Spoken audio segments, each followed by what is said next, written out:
कायदे से पार्लियामेंट में कानून बनना चाहिए था, restoration of place of worship act, restoration of place of worship act. उसके अंदर एक कमेटी बना दी जाती जिसमें हिस्टोरियन होते, एएसआई के लोग होते, वैज्ञानिक होते, जज होते, एक कमीशन बना के, और जो प्रमुख विषय है, मैं ये नहीं कह रहा हूं उन्होंने तो हजारों मंदिर तोड़े, चलो हजारों नहीं, लेकिन कम से कम उन मंदिरों का जिनका वर्णन स्कंद पुराण में है या हमारे किसी भी पुराण में है या हमारे वेद में है या हमारे और धार्मिक ग्रंथों में है, उनको तो रिस्टोर कर ही सकते थे ना।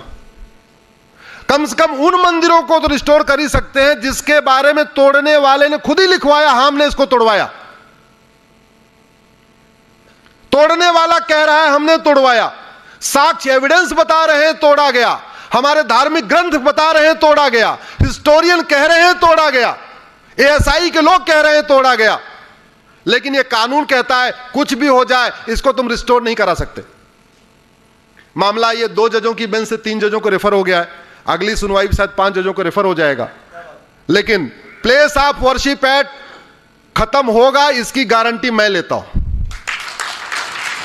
आप 404 कर दोगे तो पार्लियामेंट से खत्म होगा, आप 404 नहीं करोगे तो हम खत्म करवाएंगे सुप्रीम कोर्ट से, इसकी गारंटी मैं लेता हूं।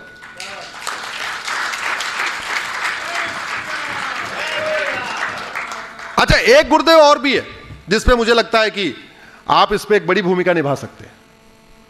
वर्शिप और प्रेयर में अंतर होता है, पूजा और प्रार्थना में अंतर होता है। एयरपोर्ट पे पूजा स्थल नहीं बनता, एयरपोर्ट पे क्या बनता है? प्रार्थना स्थल। पूजा स्थल उसको कहते हैं, ये बातें मैंने अपने सुप्रीम कोर्ट में पीआईएल में लिखा है। पूजा स्थल उसको कहते हैं जहां पे भगवान को स्थापित किया जाता है, प्राण प्रतिष्ठा हो जाती है, वहीं उनको जो आदमी बैठता है वहीं ध्यान लगाता है, वहीं उनको भोग लगाना जो भी करना है अपने अपने तरीके से अपनी प्रक्रिया करते हैं। और हमारा यह कहना है once a temple always a temple. Temple का स्वरूप नहीं बदलता। उदाहरण के लिए गांव में बहुत सारे लोग नीम के पेड़ के नीचे प्राण प्रतिष्ठा कर देते हैं, वहीं पे शंकर जी को स्थापित कर देते हैं। बाय द वे, आंधी आए और नीम की डाल टूट जाए, या मैं कह रहा हूं नीम का पेड़ उखड़ जाए, क्या वो मंदिर का स्वरूप खत्म हो जाएगा? नहीं, क्योंकि वहां विसर्जन नहीं हुआ है, इसलिए पेड़ अगर उखड़ भी जाए तो कोई फर्क नहीं पड़ता। उसको कहते हैं पूजा स्थल।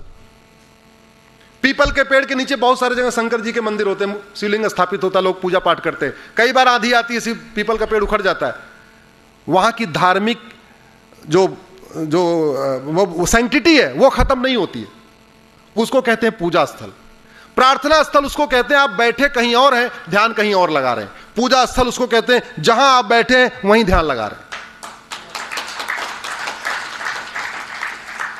तो कानून का नाम है प्लेस ऑफ वर्शिप, पूजा स्थल कानून, और बनाया गया प्रार्थना स्थल को बचाने के लिए। समझ रहे हैं आप?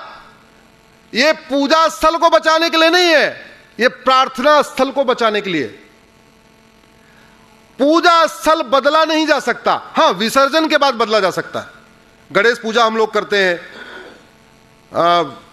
दुर्गा पूजा होती है बंगाल में, तो प्राण प्रतिष्ठा होती है, उनको रखा जाता है 9 दिन के बाद या 7 दिन के बाद, जैसे महाराष्ट्र में 5 दिन या 11 दिन के बाद उनको विसर्जित करते हैं। विसर्जित करने के पहले उनको जो विधि विधान से उनको वहां से उठाते हैं।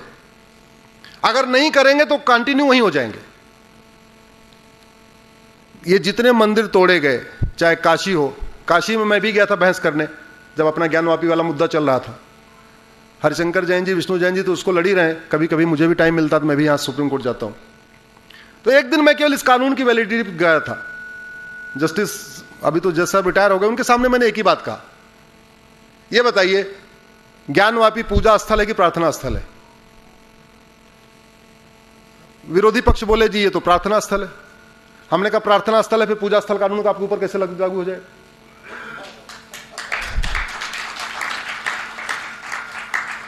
मस्जिद प्रार्थना स्थल होती है, चर्च क्या है?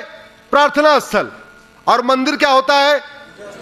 तो हमने कहा फिर पूजा, इस नाम तो इसका पूजा स्थल कानून है, तो ये प्रार्थना स्थल पे कैसे लागू हो जाएगा? अरे पुरुष वाला कानून पुरुष पे लागू होगा, महिला वाला कानून महिला पे लागू होगा। अलग अलग जब कानून बन रहे हैं तो हमने कहा पार्लियामेंट को या तो प्लेस ऑफ प्रेयर एक्ट बनाना चाहिए था, प्लेस ऑफ वर्शिप क्यों बना दी?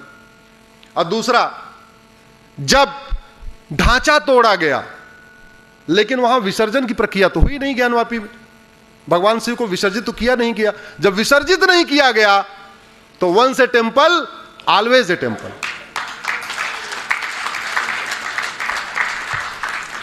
तो इन गुलामी के नामों को मिटाने के लिए अब की बार गुलामी की कुप्रथाएं बहुत चल रही हैं। कुछ कुप्रथाएं भारत में आई, हालांकि वो 15वीं शताब्दी के बाद ही आई, लेकिन उनके लिए कानून बना। सती प्रथा शुरू हो गई मजबूरी में, कोई शौकवश नहीं शुरू हुई थी, उसके लिए कानून बना। छुआछूत वाली कुप्रथा आई, और भी कुप्रथाएं आई, उनके लिए कानून बना। लेकिन जो विदेशी कुरीतियां भारत में आई उनके लिए कानून नहीं बना। जो कुरीतियां भारत की थी, भारत में शुरू हुई गुरुदेव, उसके लिए कानून बन गया। लेकिन जो विदेशी कुरीतियां भारत में आई, बाबर के साथ, तुगलक के साथ, गजनी के साथ, गोरी के साथ, उन कुरीतियों पे किसी ने कानून बनाने का प्रयास नहीं किया।